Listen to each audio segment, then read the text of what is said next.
ते पाहून माझ्या तर पायाखालची जमीनच सरकली. प्रवास आणि खाद्यभ्रमंती हे समीकरण माझ्या आयुष्यामध्ये फार पूर्वीपासूनच. कारण लग्नाच्या आधी मी कॉलेजसाठी मुंबईवरून सध्याचं छत्रपती संभाजीनगर आणि पूर्वीचं औरंगाबाद ह्या ठिकाणी प्रवास केलेला आहे.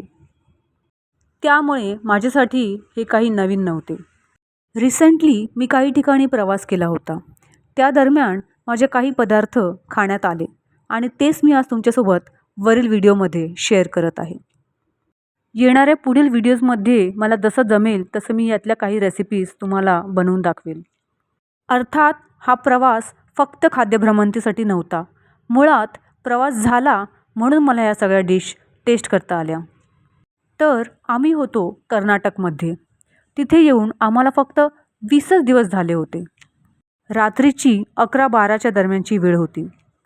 जेवण आवरून किचन काउंटर क्लीन करून मी माझ्या बाळाकडे बेडरूममध्ये गेले.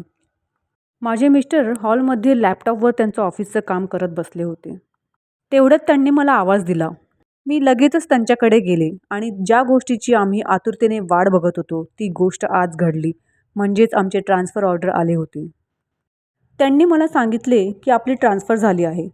लगेचच मी त्यांना विचारले, कुठे? त्यांनी मला शांतपणे सांगितले, श्रीनगरला. ते ऐकून माझा आनंद गगनात मावेनासा झाला. कारण मुंबईचे श्रीनगर म्हणजे माझे माहेर, माझं आजोळ. माझ्या मिस्टरांना समजले की मी माझ्या मनातच स्वप्नांचे तारे बांधलेत आणि ते आकाशात उडवत होते. त्यामुळे त्यांना असे वाटले की ते तारे वर उडायच्या आधीच हिला जमिनीवर आणले पाहिजे. जोक सपाट. पण त्यानंतर त्यांनी मला त्यांचा लॅपटॉप दाखवला. त्यामुळेच मी सुरुवातीला म्हटले होते, ते पाहून माझ्या पायाखालची जमीनच सरकली होती.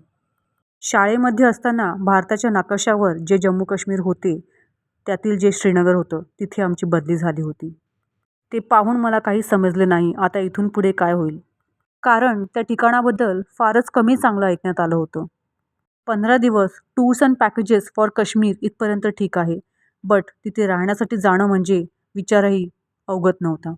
आयुष्यातील हा प्रवास फारच अविस्मरणीय ठरला.